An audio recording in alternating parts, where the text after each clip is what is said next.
Владимир Александрович, добрый день. Начать хотелось бы с недавних резонансных событий, которые вошли в информационную повестку, в том числе и федеральных СМИ. Это дрифт, который двое парней устроили в центре Уфы. Что сейчас грозит вот этим любителям экстремальной езды? Действительно, резонансное событие для нашей республики, в частности для нашего города, столицы нашей республики, это не так часто, поэтому в данном случае все машины установлены, их было 4. Молодые ребята тоже установлены, значит, привлечены к административной ответственности. Ну и, соответственно, Следственный комитет возбудил уголовное дело по части 2 статьи 213 Уголовного кодекса.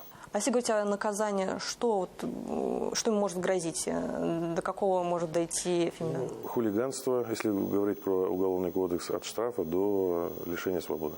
А если вот человек, например, стал свидетелем происшествия, не знаю, ему удалось зафиксировать нарушение на фото, видео, есть какие-то инструменты, как вот он вам может передать эту информацию, вот заявить об этом? Я считаю, что на сегодняшний день единственным способом быстрой связи граждан с полицией – это телефон доверия. Звучит он так: 8 34 72, соответственно, 279 32 92. Помимо этого работает чат-бот Telegram. Вообще, в целом, в этом году у нас уже задержано 16 водителей в нетрезвом состоянии благодаря вот этим вот возможностям. Вот. Но для того, чтобы оставить информацию о нарушителе, необходимо, чтобы было точное время, место для того, чтобы потом, скажем так, привязать это нарушение к тому или иному месту. И фотографии, соответственно, транспортных средств, которые у нас являются объектом для обсуждения и жалоб. Чат-бот, я так понимаю, это относительно новый инструмент, да, он в том году появился, да, в вашем арсенале. Да. Как уже показал себя? Очень много сообщений приходит на чат-бот. Почему? Потому что они все анонимные. Значит, у нас каждый начальник госавтоинспекции района, города, я в том числе, подписаны на, скажем так, это интернет-пространство. Ну и, соответственно, дежурный по батальону отдельному передает эту информацию, и реакция молниеносная. В принципе, как и на телефон доверия также. В вашем телеграм-канале в последнее время появляется достаточно новостей о том, что сотрудники госавтоинспекции задержали водителя с поддельными правами. Это вот какая-то старая такая болячка или вот некий всплеск произошел в последнее время с поддельными документами? Так такового всплеска нет. Здесь это было всегда. Каждый пытается, скажем так, обмануть ситуацию. Это в основном это те водители, которые были недавно или задолго пойманы по статье Кодекса вождения в нетрезвом состоянии, пытаются дальше, в кавычках, официально передвигаться по дорогам нашей республики и, соответственно, прибегают к подделке водительских удостоверений под чужой фамилией. В результате и сотрудник госавтоинспекции визуально иногда видит, или же при обращении к информационным системам, к базам нашим, эти вещи выявляются. Плохо то, что не все понимают, что за подделку документов грозит уголовная ответственность. Поэтому, в принципе, наверное, шутить с этим тоже нельзя. Я сейчас хочу перейти к теме о том, что у некоторых и вовсе нет пока права на получение водительских прав. Хочу поговорить с вами, Владимир Александрович, о том, как спешат взрослеть современные дети. Часто слышим в новостях, видим в том числе в телеграм-канале вашего ведомства о задержании несовершеннолетних водителей, которые находятся за рулем. И вот что меня поразило, это последняя история из Бзелиловского района. Да, там 16-летняя девушка и вовсе была в алкогольном опьянении. Актуально? Насколько остро сейчас стоит? Действительно, вопрос актуален. В этом году у нас 2 резонансных ДТП. Это Буздякский район, федеральная дорога М5, где несовершеннолетние попали в ДТП. Водитель погиб в результате в больнице, и пассажир находится в тяжелом состоянии в больнице. Ну и второе событие – это Демский район города Уфы, где тоже несовершеннолетний водитель, управляя ВАЗ-2107, совершил столкновение с снегоуборочной техникой. В результате ДТП погибла девушка-пассажирка. Мальчик тоже находится в больнице в тяжелом состоянии. На этом фоне определенные усилия были совершены сотрудниками госавтоинспекции, нацелены на выявление данных нарушений. В этом году только, помимо Бзелиловского района, еще в этом месяце 2024 года оформлено в нетрезвом состоянии 11 подростков. проблема есть, мы ее контролируем, я так считаю, потому что личный состав нацелен на это. Ну, соответственно, работаем, то есть ежедневно выявляем. А сами так анализировали, это чаще всего что? Допущение родителей детей к управлению транспортным средством? Либо это какая-то детская выходка, да, когда они угоняют машины? Здесь все вместе. Здесь, не побоюсь этого слова, бесконтрольность, конечно же, родителей. Свободная возможность приобретать транспортное средство все-таки заканчивается вот именно этим.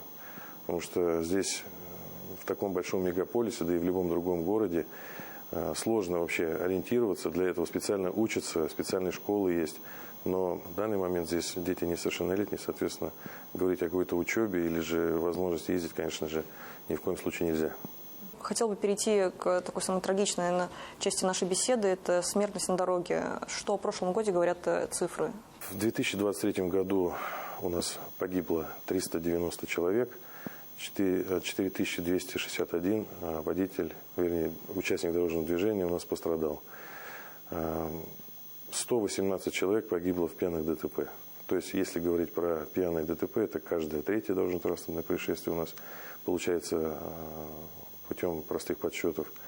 А если говорить про смертельные ДТП, то каждое девятое. Вот такая статистика на сегодняшний день в 2023 году. А в сравнении с прошлыми годами, куда движется тенденция? Несомненно, мы уменьшаемся, скажем так, да, если говорить про цифры. То есть и профилактика, и качество проезжей части, и мы надеемся, правосознание все-таки наших граждан уменьшается количество погибших. А есть какая-то информация, статистика ведется ли о том, какие нарушения становятся самыми смертельными?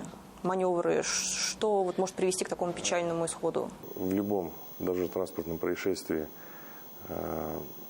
это превышение скорости, конечно же. То есть, если ездить согласно правилам дорожного движения, да, может быть, где-то это не совсем удобно, но необходимо понимать, что скоростные вот эти режимы, они не просто так придумываются. Соответственно, при любом соблюдении правил дорожного движения исключено, скажем так, попасть в дорожно-транспортное происшествие. Если даже оно произойдет, оно будет в лучшем случае просто механическое. Второе – это выезд на полосу встречного движения. Все мы понимаем, что если потоки не разделены, то есть это самое опасное, самый опасный маневр. Вот. И опрокидывание, опять же, скорости. То есть здесь очень просто все на самом деле.